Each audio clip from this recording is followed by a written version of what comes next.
There was nothing teenage about us except our actions. Three grown men acting like teenagers. It was a bad situation, and we tried our best not to let it consume us. It's easy to become bitter and vindictive when your wife cheats on you. You have to control yourself so you don't explode. As long as the three of us stayed together, we were able to support each other. So which of our wives cheated? All of them. It all happened over the course of 6 months. My wife Loretta sprang into action, and I had no trouble getting Dora and Colleen to join her. By the time the three of us realized what was happening, it was too late to save the marriage. In fact, none of us wanted to try. Tonight, everything would come to a head. Amazingly, none of the wives suspect that we know what the hell is going on. We've spent the last month preparing for this event, and we actually can't wait to pull it off. Woody, Terry, and I grew up together. We were born and raised in Wummelsdorf and originally expected to retire here. Unfortunately, that all changed when the wives took a stroll. Tomorrow we were supposed to leave for Canada, and tonight we'll have one last juvenile affair. Why juvenile? Well, what we had planned was childish and inappropriate. We preferred it to violence and revenge. The idea to go to Canada was Terry's. Every summer, the three of us would go fishing there. We always had a great time and often talked about how great it would be to live there permanently. Of course, we were all married and had children. 2 of my daughters married and moved away. Terry had a son who was in the Air Force. Woody had 2 sons in college, and 17-year-old daughter Caitlin was still living at home.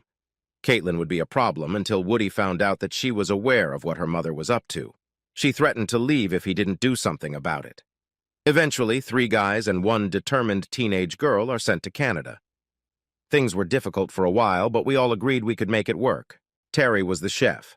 More accurately, he was a chef. He had no formal training, just a lot of experience. He and Dora had owned a small family restaurant for the past 10 years. Or rather, they owned the restaurant until Terry sold it last week without Dora's knowledge. I don't know how he pulled it all off, but he walked away with $100,000 in cash. When he added that money to what he'd withdrawn from the bank and cashed in on insurance policies, we had a pretty good starting capital. Woody owned a machine shop with his brother Glenn. Glenn had been trying to buy Woody out for a few years, so this was another easy $100,000 in the piggy bank for the move. He got almost half that amount for his 1964 Vet. Today he cleaned out all his bank accounts. I was the only one in the whole company who went to college. I didn't have a business like the other guys, but I had over $250,000 in investments. I made good money working as an electrical engineer, and I invested wisely. Even in a bad market, I was able to stay afloat. Liquidating the property had taken a couple weeks, but now everything was ready to go. In total, we had about $1 million. We had originally wanted to buy a fishing lodge, but then we relented and settled on having guests be able to get to it by car. It ended up costing us almost $500,000, but we were happy. We had enough money left over to start a job and support ourselves for at least 4 years. If we made money, things would be even better. We had all our things packed and ready to go. Tomorrow morning, the caravan of 3 cars was leaving for a new life in the North Woods. It sounded about as exciting as Little House on the Prairie. Loretta worked in the claims department of one of the big insurance companies in the area. Somehow or other, she had gotten close to her boss, Raymond Upright. To go out with Raymond in the evenings, she talked Dora and Colleen into filling in for her. The girls would go out together for dinner and drinks or some house party so that Loretta would have a chance to meet Raymond at his house. It went on like that for a few months, and then Raymond set up a date with Colleen. The girls didn't want to leave Dora out, and after a couple weeks, she too had a steady escort. So now, every Wednesday night, the girls would have a date night, and the guys would play poker. The 3 ladies and their companions spent their time having wild, passionate sex in Raymond's suburban home. We never found out if an exchange took place there, but it didn't seem important. Woody had chosen the Holiday Inn as a staging point. We waited at the house until the wives left for their night out. For some reason, they each drove their own car, probably in case one of them wanted to leave early or stay late. Caitlin wasn't happy about having to wait for us at the motel, but we couldn't risk having her with us. We weren't planning anything particularly difficult, but we could still get into trouble. Woody and Terry were going straight back to the Holiday Inn, so they were driving together.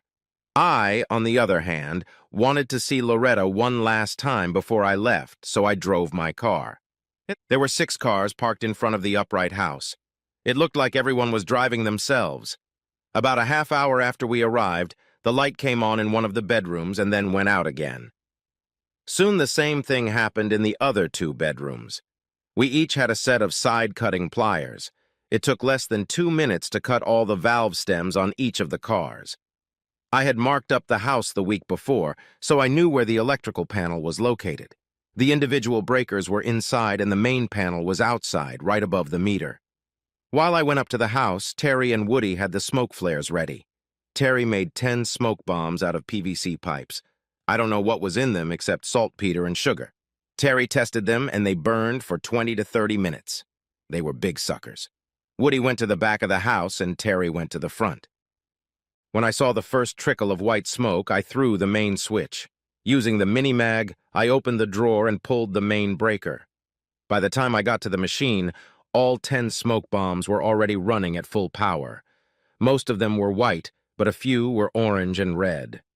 As we drove away, the house was completely shrouded in smoke. On the way home, I used my track phone to call 2 local TV stations. It was at least an hour later when I heard a car door slam in front of the house. Loretta looked like shit when she walked into the house. I sat in front of the turned-off TV with a beer. It wasn't cold because I'd had the same one in my hand for the last 30 minutes. "How was your evening, darling?" She put down her purse and took off her shoes. "I had to take a cab home. The car stalled." "Why didn't you call me?" There was no reply. "Do you want me to go get the car?" "No, I'll take care of it in the morning. I'm tired. I need a shower and I want to go to bed." "Loretta, where are your earrings? You were wearing diamond solitaires when you left the house." She brought her hand up to her ear, and her mouth opened slightly. I expected her to say they were in her purse, but she said nothing. "Let me guess. You took them off so you wouldn't lose them in bed. You left your purse in the living room, so you had to put the rings on the night table. When the lights went out, you forgot your earrings in your hurry to get out of the house. Is that all?" She threw me a perplexed look. "How did you know the lights were out?" I picked up the master switch I'd pulled out of the box. "Oh, God, no! Were you in there? Please, John, don't tell me you were there." I smiled and got up from my chair. I wasn't alone. Terry and Woody were with me. We'll be leaving in the morning. We bought a shrimp fishing boat in Bayou La Batre, Alabama. I hope you and Raymond will be very happy. "John, wait. Don't go away. John, can we talk? John!" I slammed the door behind me and walked to my car. On the way to the motel, I drove past the Upwait's house. There were several black and white cars parked there and 4 tow trucks trying to get cars out of there. I parked on a nearby street and walked straight into the garage. No one tried to stop me. The house was dark and empty. Using the mini-mag, I checked the bedrooms. In the second one, I found a pair of diamond earrings and both of Loretta's wedding rings. I found it interesting that she had actually removed the rings before committing adultery. 10 minutes later, I was at the Holiday Inn. Loretta had called the other wives and they were desperately trying to patch things up. According to Terry, Dora was crying so hysterically that he couldn't understand a word she was saying. He disconnected the phone. Colleen, on the other hand, was less emotional. She merely demanded that Woody come home immediately and explain himself. He disconnected the phone, too. We had one room with 2 double beds booked. Caitlin wasn't thrilled about sleeping in a room with 3 guys, but it was added at the last minute, so she had to put up with it. We slept overnight in our clothes and hit the road at 5 in the morning. We had reservations for the next night in Plattsburgh. Woody promised Caitlin that she would have her own room. We had been on the road for about 5 hours when my cell phone rang. I'd forgotten to turn it off. Caller ID showed it was my oldest daughter, Sarah. "Dad, it's Sarah. What's going on between you and Mom?" "Is she there?" "Yes, and she's in a complete state of distress. She said you won't let her explain anything." "Did she explain it to you?" "No. She just said you're being unreasonable and unfair. That's all I can get out of her." "Sarah, do me a favor. See if your mother wears wedding rings." A brief pause followed.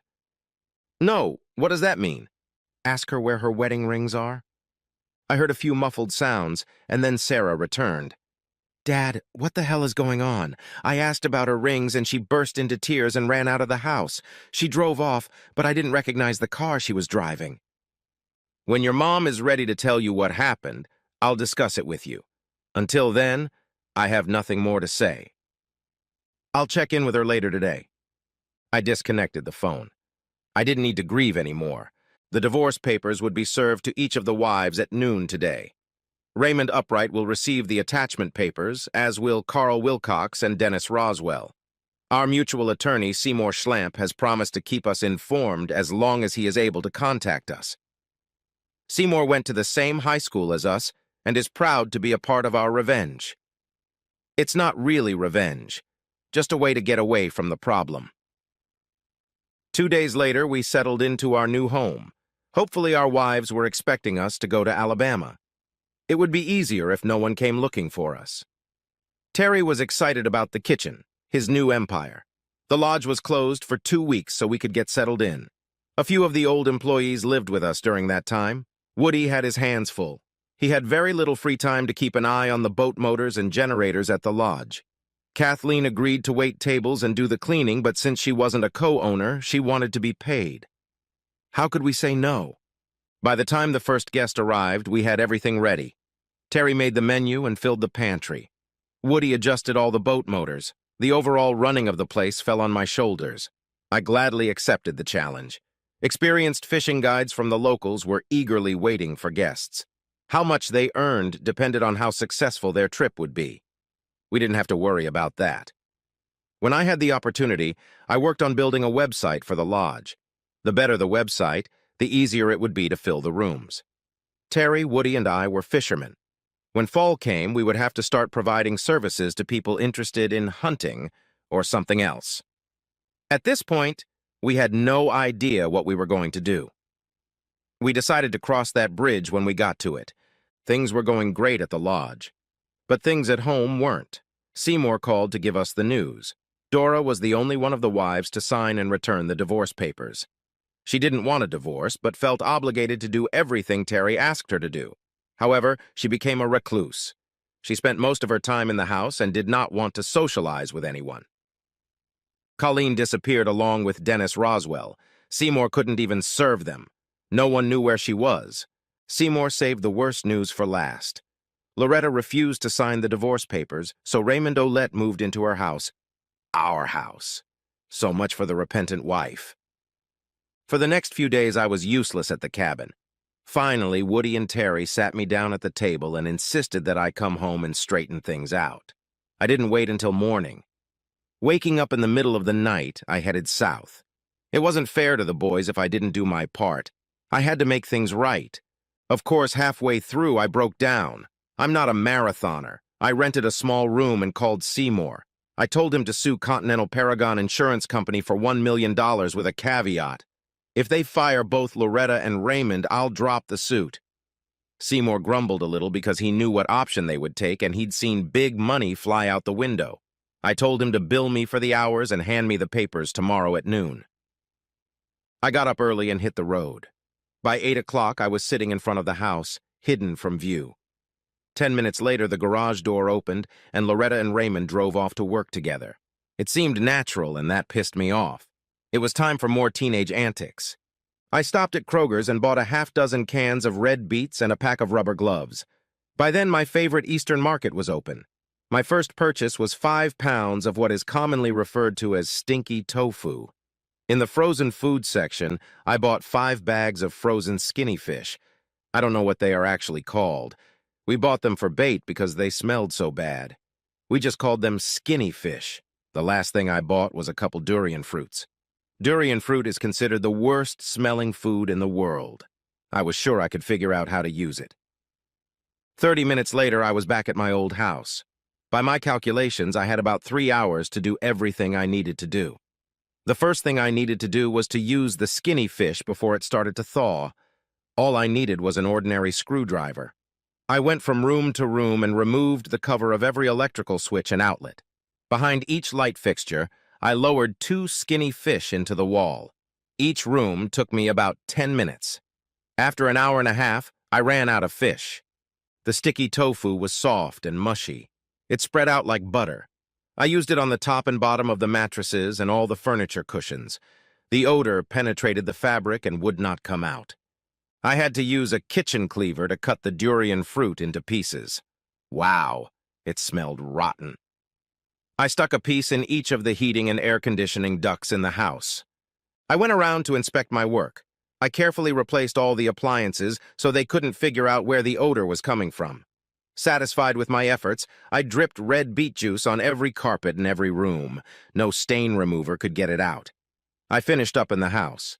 Before I left, I went to the garage and opened the breaker panel. I removed each breaker and then the main breaker. I pulled the panel out and used my trusty screwdriver to unscrew each connection. It was an electrician's nightmare, especially since I took the panel and breakers with me. My work here was done. Now they could take the house. In 30 minutes, all hell would break loose at the Continental Paragon. It was time to leave. For some reason, I felt I had to stop and see Dora. She let me into the house and offered me coffee. I felt obligated to accept. She asked how Terry was doing, but didn't offer anything else. We sat in silence until I finished my coffee. I asked if there was anything I could do to help her, and she left the room crying. As I was walking toward the door, she called out to me. "John, tell him for me. Please tell him for me." "Tell him what?" She came back, crying again. I had a hard time understanding her. "I didn't sleep with him, John. Tell Terry I didn't sleep with Carl. I did some other things, but I didn't sleep with him." "What do you mean by other things?" "Well, you know, he kept hitting on me. I had to do something to make him stop. I didn't even want to be there. Colleen and Loretta made me go. They thought that if I did too, I wouldn't say anything. I felt trapped. I just stood there. I didn't know what to say." "Please, John, tell Terry I didn't sleep with him. I love Terry, and I'm sorry I let Colleen and Loretta talk me into going with them. I don't know what to do. Help me, John." I nodded at her and walked away. She was truly remorseful for what she had done, but she didn't know how to make things right. Before heading back to the cabin, I looked in on Sarah. She wasn't talking to her mother anymore. Loretta had never told her what had happened, but she had somehow found out. When Sarah met with Loretta, there was an argument that was never resolved. More damned grief. I was just outside of Plattsburgh when my cell phone rang. It was Loretta. Sarah must have given her my number. "John, you son of a bitch, what the hell did you do?" "Can you be a little more specific?" "I got fired today. They said they had to either fire me or sue me. Your name was mentioned." "That's terrible, honey. I was hoping they'd just pay me $1 million. I guess we both lost." It was hard not to laugh. "That's not all. When I got home, I found the house trashed. There was no electricity, and it stank to high heaven." "What have you done to my house?" "It's not your house, Loretta. You refused to sign the divorce papers. This is our house. It's as much mine as it is yours, and I can do whatever I want with it." "I've called the police. You're going to have to pay for the repairs and press charges." "Why don't you just have Raymond fix it? He seems to have a better handle on things than I do." "He'll be glad to talk to you about it, John, especially since you got him fired, too. Tell you what, Loretta, next time I'm in town, I'll give him a call." The conversation was getting a little redundant. I was glad to hear that everything went well, but I really didn't feel like talking to her anymore. I didn't bother saying goodbye, I just disconnected my phone. I hoped to be back at the lodge in time for breakfast. Things were going smoothly while I was gone, except for one small problem. "Caitlin, where the hell is your dad?" "Hi, John. Welcome back. Dad's only going to be gone for a couple days. He had a little problem he had to take care of in Vegas." "Yeah, he had to borrow some working money for the trip. He asked me to tell you not to worry." "How much working money?" 10 grand. What the hell did he need $10,000 for?" "I don't know exactly, but I think it had something to do with Mom." "Oh, shit. Where's Terry?" "In the kitchen, getting ready for dinner." Other than one of the partners absconding with a big chunk of our operating capital, everything seemed to be okay. Terry was busy, but seemed to have things under control. He realized that it was easier to have a small buffet every day than to let guests order off the menu. That suited him fine, and the regulars didn't complain. "John, welcome back. How was your trip?" "It was a lot of fun, actually. I was glad I went." I assume you know that Woody is gone? Caitlin briefly told me what happened, but she doesn't seem to know much. Colleen's in trouble. She called Seymour and asked if he could get in touch with Woody. Apparently, Dennis dumped her with a decent bill at the MGM Grand. The hotel had arrested her for defrauding the hotel owner. The bill was just under 10 grand. She is being held at the local jail until the bill is paid. She's facing jail time if nothing is done soon. You're not saying Woody is going to use our money to pay the hotel bill for Colleen and her boyfriend? I don't think so. He was smiling as he left. He might have something up his sleeve. I hope so. We may need that money for the winter. He bought a round-trip ticket and should be back tonight. I was about to leave when I suddenly remembered my visit to Dora. Terry, I saw Dora when I was home. She's not doing well. That's not pleasant. After what they did to us, I have no sympathy for her or the others. I'm not sure, but I think things might have been different with Dora. Different? How? A cheater is a cheater. There's no fixing that. Loretta and Colleen could have pressured her to join them. I don't think she wanted to, but she felt she was being forced. Is that what she told you? Not exactly, but she wanted me to be sure to tell you that she didn't sleep with that guy. Then what the hell was she doing there? I didn't answer him. There was a brief pause in the conversation before he started putting two and two together. Oh, shit. Don't tell me. She didn't have sex with him. That's great. Just great. She said she felt like she had to do something. She insisted I tell you she didn't sleep with him. Apparently, Loretta and Colleen really nailed it. I could tell Terry was upset. She shouldn't have been there in the first place. I left him alone to ponder. I think I understood what was going on in his head, but I have to admit I didn't know how I would have acted under the same circumstances. It only took me a few hours to finish all of the day's business. I had to figure out how to make money for the winter months. We had already finished the fishing season, but we needed a little more. We didn't want to compete with hunting camps and unanimously rejected anything snowmobile-related. My research was interrupted by a new guest. Amanda Freese was an amazing woman. God, what a trite phrase. I chastised myself for even thinking about it. She was in her early 40s, had short dark hair and a perpetual tan. She wasn't a beauty, but her posture and demeanor made up for it. You're the new owner, I assume. One of them. What can I do for you? I'm quite capable of taking care of myself. My name is Amanda Freese. I've been coming here regularly for the past few years and hope to continue to do so. I hope you haven't changed too much because I hate change. If there's anything you don't like, just let me know. I will, I assure you. I felt like she was trying to bait me a little, but I didn't understand the purpose of her doing so. I had a responsibility to keep her happy, but I wasn't about to let her shit on me. Luc Boudreau was my constant guide. I assume he's still available. Absolutely. I'm going to spend the rest of today settling in. Can you make sure Luc is here in the morning? No problem, Mrs. Freese. Luc Boudreau was more than happy to tell me about Amanda Freese. For some reason, she took a liking to him. He was no better or worse than the other guides, but he refused to take censure from her. He said she seemed to enjoy it. The only thing she was interested in was catching pike. This was strange, for she came from Burlington. There were plenty of pike in Lake Champlain. She had no reason to come to us. Luc wasn't sure, but he figured she was divorced. She had a son who only went on one trip with her. He hated spending time at the lake, so she never took him along. She tipped great and seemed to be Luc's favorite guest. Pike fishing was an unusual choice for a woman. It wasn't too exciting. Catching pike was like snagging a log. She had never held one. She strictly adhered to the catch-and-release principle. But there was something mesmerizing about her. I looked forward to having her stay with us. Sometime in the middle of the night, Woody came back. When I came down the stairs, he was already halfway through breakfast and seemed happy to see me. Tell me the bad news, Woody. How much did your trip to Vegas cost us? Woody chuckled softly as Caitlin poured my coffee.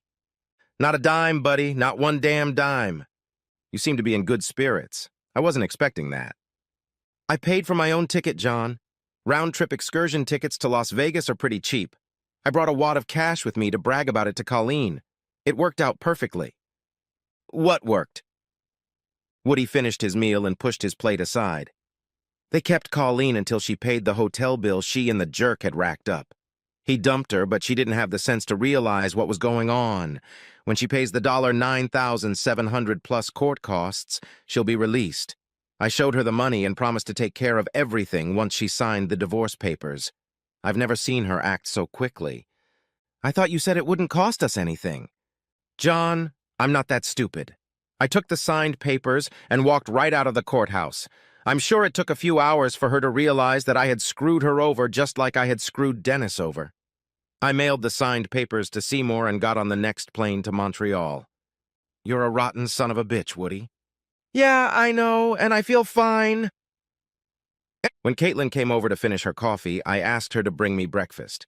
She said it would take a little while because Terry was gone. What the hell was going on? Caitlin knew the kitchen better than I did, so I helped her by waiting tables so she could concentrate on cooking. Luckily, the breakfast crowd was spread out over several hours. I cleaned up the kitchen while Caitlin did the chores. The lunch buffet went a little more smoothly. It was easier to be a busboy than a waiter. Caitlin again did a great job preparing the food.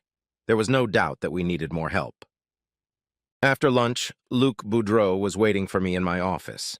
This was not a good sign because I didn't want to lose him as a guide. Mr. Mercer, I need a minute of your time. Is something wrong, Luke? If so, I'll do my best to fix it. Everything's fine, but I'm concerned about Miss Amanda. Concerned about what? She asks a lot of questions. She never does that. She gets annoyed with me because I can't answer most of them. I don't want her to be mad at me. What kind of questions? Mostly about you and why you bought the cabin. She's asked where you're from and about your wife. I can't answer any of those questions. She's never done this before? Hell no. She's never talked to me before at all, except about the pike. Anything else? She asked a lot of questions about a young girl, the one doing the farming. Caitlin, why would she ask about her? Luke only shrugged. He felt awkward about the whole situation, so I thanked him and he quickly left. He looked relieved and satisfied with the conversation. Woody took care of dinner. He set up some grills on the porch and all the guests cooked their own steaks. The weather was cool, but everyone seemed to enjoy it, even Amanda Freese. The beans, coleslaw, and garlic croutons were an easy accompaniment. Woody and Caitlin were cleaning up, and I noticed Amanda Freese sitting by the fireplace with a glass of red wine. It wasn't cold enough yet for a good fire, but the small fireplace looked nice. May I join you? She didn't answer anything but moved over on the couch to make room. That was a good sign. I had no idea what I was going to say next. Is Luke here to see you? She was anticipating my visit. Did you ask him to? Not exactly, but I gave him a little nudge, so to speak. You baited him? In a way, it became obvious that Luke didn't know any more about you and your staff than I did. It would have been awkward for me to approach you directly, so I hoped he could interest you enough to get you to come to me. Are you a very conniving woman? Is there a purpose to your madness? She finished her wine and laughed lightly. I held out my hand for an empty glass, which she readily handed to me. A few minutes later, I returned with the bottle and 2 glasses. Now that you no longer feel awkward, do you have any questions you'd like answered? A few. I'll offer you a deal. I'll ask you a question for everyone you ask me.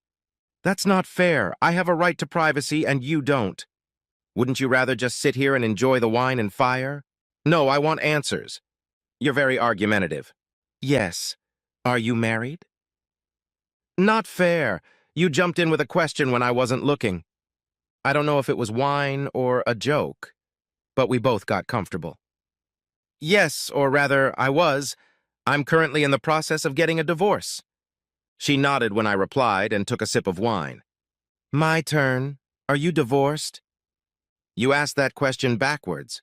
Yes, I know I am. I'm an optimist.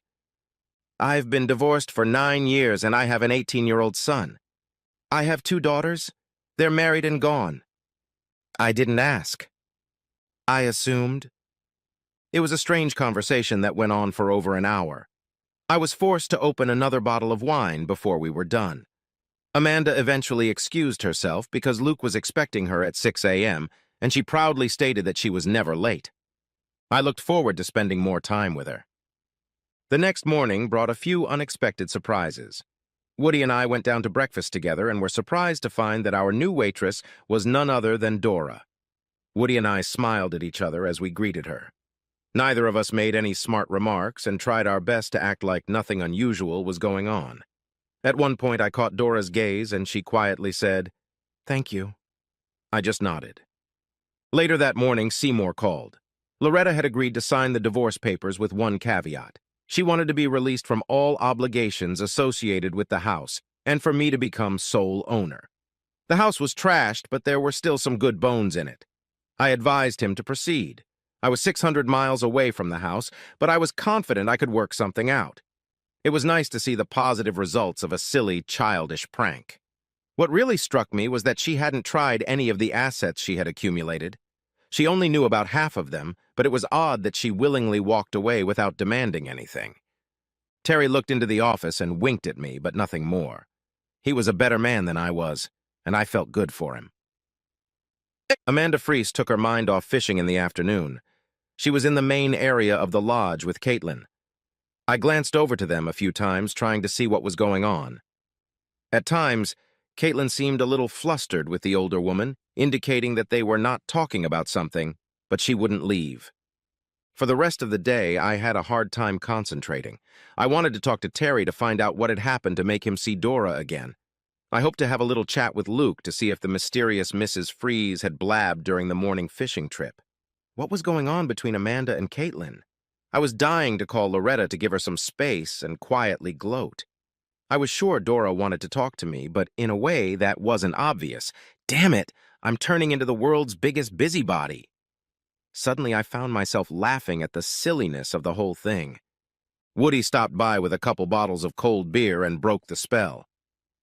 Terry was not happy that we had used up all the steaks and ruined his menu for the rest of the week. The beer turned out to be very tasty. Woody and I decided that we would not ask Terry about what was going on with Dora. When he was ready, he would tell us himself. Shortly after Woody left, Luke came by to let me know that Mrs. Freese was in a great mood that morning. She hadn't caught many fish, but didn't seem upset about it. As he left, he smiled and winked at me. I wasn't sure what that meant. Amanda Freese always sat alone during meals. I tried to avoid casual contact with guests, but today I decided to impose myself on the mysterious woman.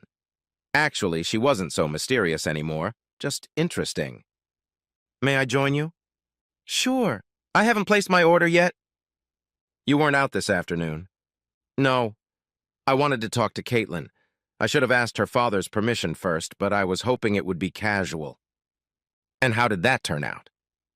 "Not too well, I'm afraid. I wasn't able to explain things the way I should have. I hope I didn't make too much of a blunder." Dora interrupted the conversation to take our dinner order. We chose one of 3 entrees and the rest of the meal was seasoned. Terry knew how to keep things simple. "What exactly were you trying to do?" "Last night I told you I had a son. You mentioned it, but didn't elaborate. Jason is very smart, handsome, and physically fit, but he has one problem. His father has mentally abused him since he was an infant. Although he always excelled at whatever he took on, his father was never satisfied. The constant bullying and belittling robbed him of his self-esteem and confidence. He stutters and avoids socializing with others, whether adults or his peers." "I assume that's what caused the divorce?" "Absolutely. I also have a restraining order prohibiting his father from having contact with him even after he's of age. I have good lawyers." The conversation paused for a moment as Dora served us our food. "Luke said Jason came to the cabin with you once?" "Yes. I was hoping it would help him relax, but he hated the lake and fishing. Since then, he stays with my sister when I visit." "Are you uncomfortable leaving him alone?" "Yes, but I think it's necessary. I don't want him to depend on me. At some point, he's going to have to become independent. I try to stay away a little longer each time to reassure him. Unfortunately, leaving him with his sister doesn't help much." "I think I see where this is going, but why Caitlin?" "She's the same age as Jason. She seems poised and confident. She works hard. Other than that, I don't know much about her. She's attractive, and people seem to feel comfortable around her. What exactly did you expect her to do for you? Or should I say Jason? All I wanted from her was to spend some one-on-one time with him. I was hoping I could bring him here for a few weeks and maybe he'd open up a little. In 6 weeks, he's supposed to start school at Princeton. In his present condition, he won't be able to go. I've spent thousands of dollars on professional therapists and all for nothing. I guess it's too much to expect in 2 weeks. I have to try something. I've noticed Caitlin's not being very responsive. She promised to think about it, but I'm afraid things aren't looking too promising. Would you like to talk to Woody? I was hoping you could do that for me. Why me? I'm a good judge of character. Unfortunately, I let my father choose my husband for me. I will never make that mistake again. I'll see what I can do. Will you eat dessert? I will if you join me. I found Caitlin and Woody on the porch. It was chilly but beautiful. Can I take a break? Sure. Caitlin and I were waiting for you to come out. How do you like your dinner? Interesting. Your beautiful daughter was the topic of our dinner conversation. That's what we were hoping. Uncle John, she's made me mad. I can't figure out if she wants me to be a babysitter or a prostitute. I wasn't really her uncle, but she'd gotten used to calling me that years ago, and it seemed to have caught on. There's a big difference between those two options. Well, I'm not crazy about either option. Did she present it to you that way, or did you come to that conclusion on your own? Caitlin waited a moment before answering. No, I just assumed that's what she meant. Either way, I have no intention of spending time with a retard. Whoa, baby. Bad choice of words. Woody seemed a little annoyed by his daughter's insensitivity. Well, I don't know how else to describe him. Mrs. Freeze was trying to explain what was wrong with him, and I wasn't paying attention. My thoughts were jumping around in circles. Caitlin, he starts school at Princeton in a couple months. He's not stupid or retarded. In fact, from what I understand, he's pretty damn smart. Woody and I watched his daughter strut back and forth on the porch. No, it's still wrong. She's offering me money to take care of her son. I'm not a babysitter or... She stopped halfway through the sentence. I'm not an escort. You don't pay someone to spend time with someone else like this. I smiled at her defiance. I have a simple solution. Why don't you tell her you'll do whatever she wants for free? That way your reputation will remain untarnished. What reputation? I don't care what other people think. I have to live with myself. Woody chuckled quietly at his daughter's attempt at mature behavior. What she was saying made sense, but it was a long drag. How can I do my job and keep an eye on him at the same time?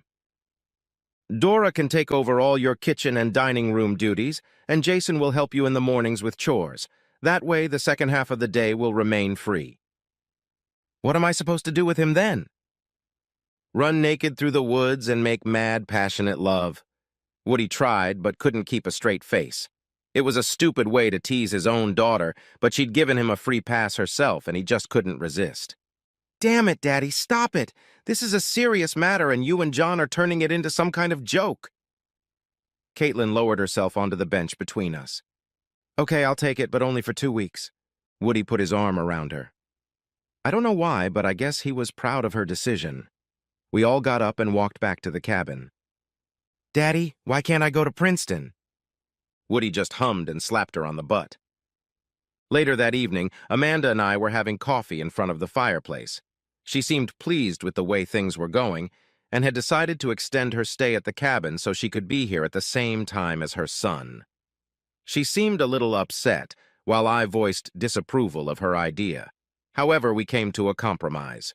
I promised to entertain her if she promised to leave Caitlin and Jason alone. She found the idea amusing and wanted to know exactly what I meant. I still hadn't been able to talk to Terry or Sarah about why she was at the cabin. That could wait until they were ready.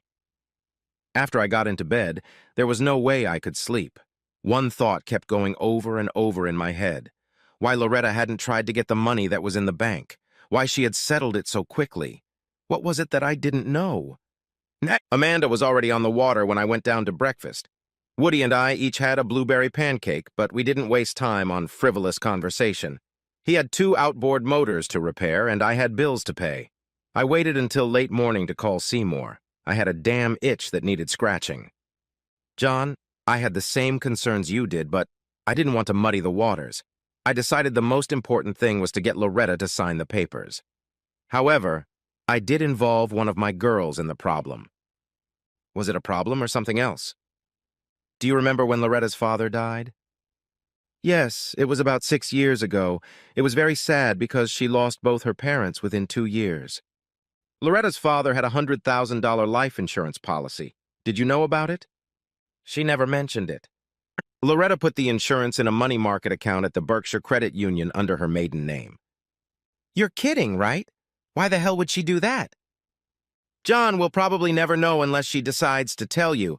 I figured she didn't want to try to get a piece of your joint assets because she didn't want to risk losing the insurance money. Ray Authority only came to town last year, so he had nothing to do with it.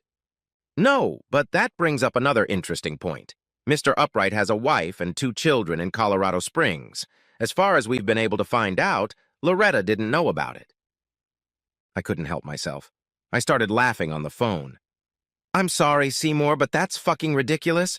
She dropped everything for a man who was married and didn't even know it? It looks that way, and it's actually worse. How is that possible? She cashed out of the money market account yesterday and walked out with a cashier's check for $124,000. Looks like she's getting ready to leave town. All we can do is wait and see. At least you're not in trouble. I hung up the phone and sat back, chuckling softly to myself when Dora walked in. John, I just wanted to thank you for talking to Terry. I really appreciate it. She looked down at her feet as she spoke. Is everything okay? For the most part, yes. Not as good as it used to be, but a lot better than it could be. Dora, I think he really loves you. I'm glad things are back to normal. There was a brief pause, then she looked up. It's okay, John, but not everything is back to normal. Maybe in a little while, but not now. I can wait. What does that mean? Her eyes began to water slightly. It wasn't in my plans to cause her grief, so I decided to drop the subject. She started to turn and walk away, but stopped. He won't kiss me, John.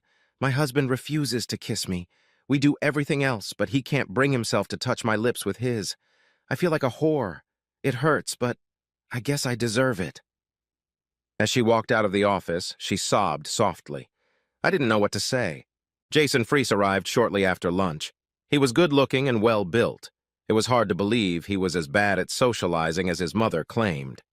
Caitlin spotted him as soon as he entered the cabin, and a wide grin immediately appeared on her face. She hardly expected to see him like this. The next 2 weeks were going to be interesting. Amanda urged me several times to go fishing with her. I didn't mind bass or pike perch fishing, but I found pike fishing boring. I think this was partly because I couldn't tell the difference between a strike and a hook on a blade of grass. Luke, on the other hand, found the whole thing hilarious, although he did his best to restrain himself. She finally stopped making me go on dates with her if I agreed to go on nature walks in the afternoon. Terry and Woody were happy with the way things were working out. The 3 of us often got together to discuss business. Terry never talked about his relationship with Dora. Woody and I tactfully didn't bring it up. Of course, we all kept an eye on Caitlin and Jason. Things started out slowly, but picked up momentum by the second day. Eventually, Woody and I cornered her and forced her to tell us what was going on. I don't think the problem is as serious as Mrs. Freese is making it out to be. Why? He's just very shy, and mostly because of his stutter. He can't speak properly at all, and because of that, he avoids other people, especially girls, at all costs. I guess he was teased a lot when he was young. He seems comfortable with you. Not right away, Dad. Things are getting better now, but I think it will take more than 2 weeks. Woody started to laugh. So, you mean you want it to take longer than 2 weeks? I didn't say that. Don't make anything up. John, I think my daughter has made a friend. What do you think I should do about it? We should think about a chaperone. It was a weak attempt at teasing her, but she responded. Guys, enough already. He'll only be here for a few weeks, and then I'll never see him again. He's a good guy, and I don't understand what all the fuss is about. Does he have a girlfriend? Uncle John, it doesn't matter, but the answer is no. I don't think he's ever gone on a date. Because his father beat him up mentally and his mother overprotected him, he never had a chance. Have you kissed him yet? No, Dad, I haven't kissed him and I don't intend to. Why don't you guys leave it alone? We're doing fine. Stop trying to ruin it. With that short lecture, she skipped out of the room. Woody and I looked at each other and smiled.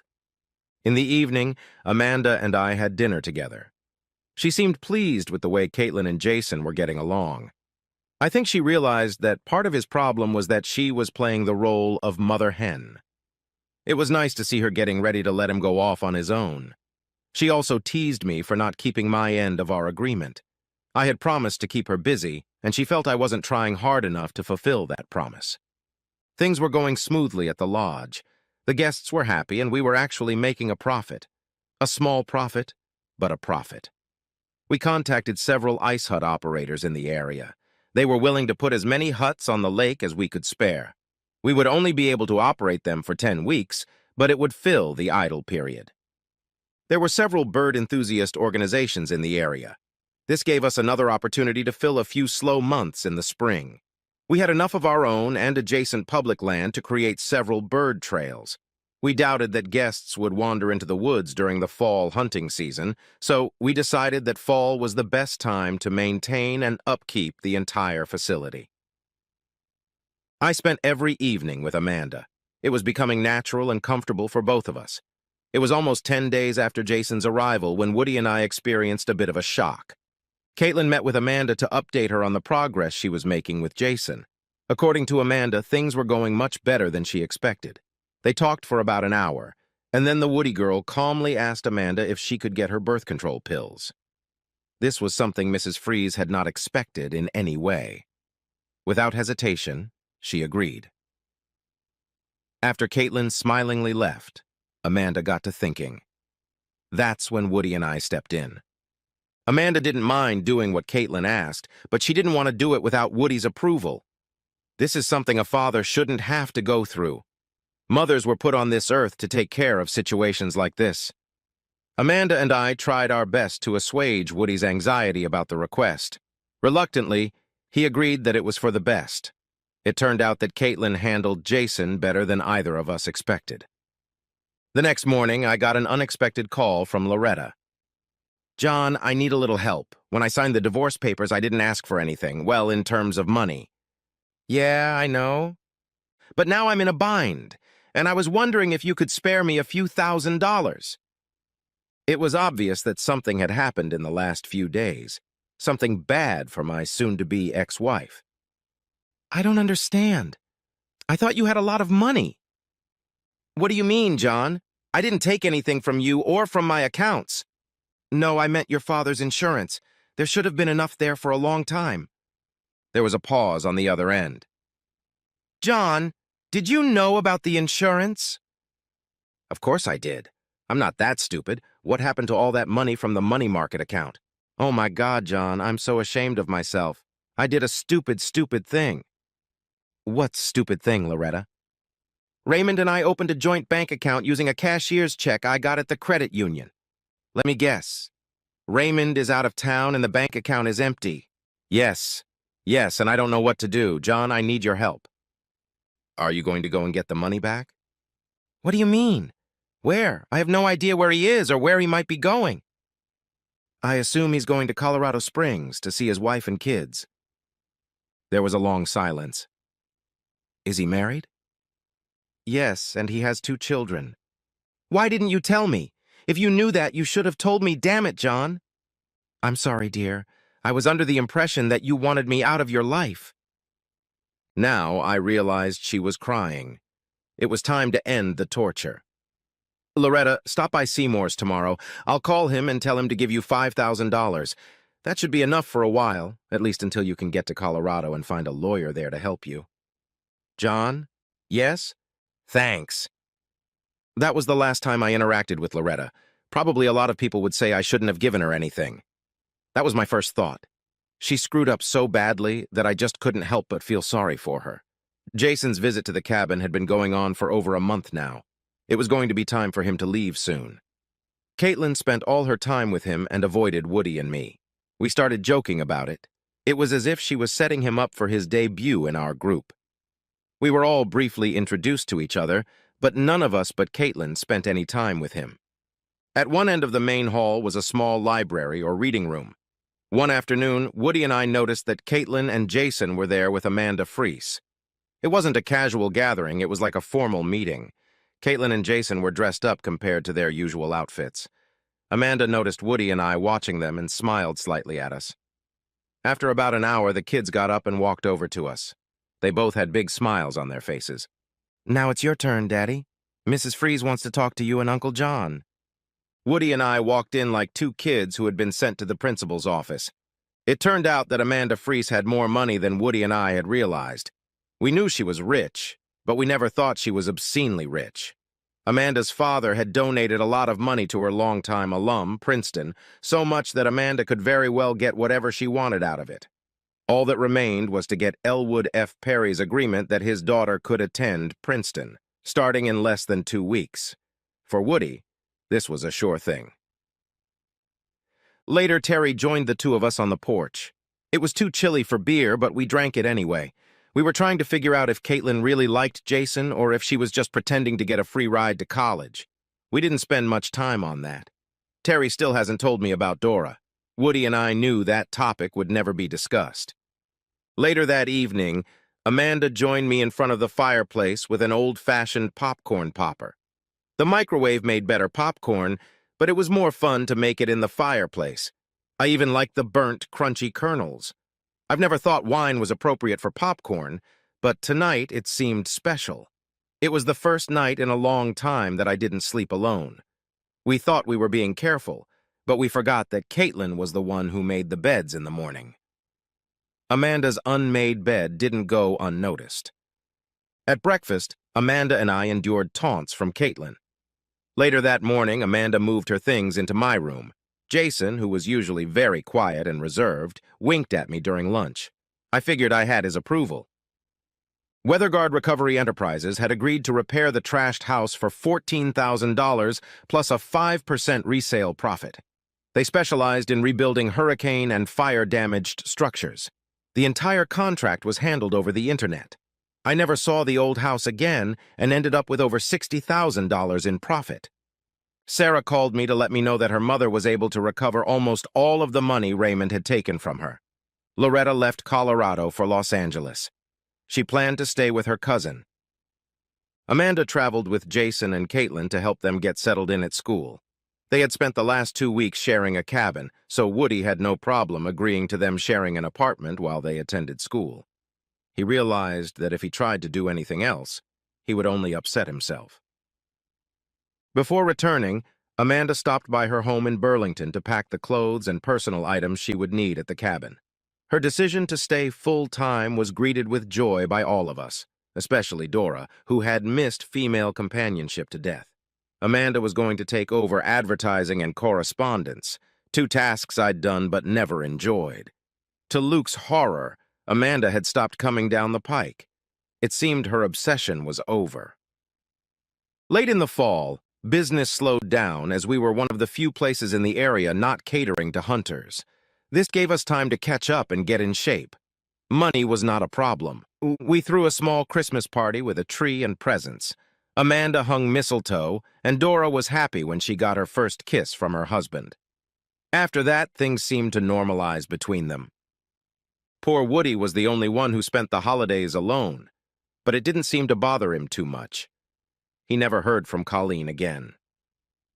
Although my divorce was finalized, Amanda and I never discussed marriage. Things were fine the way they were, and neither of us wanted to mess things up. Jason and Caitlin didn't finish their freshman year at Princeton.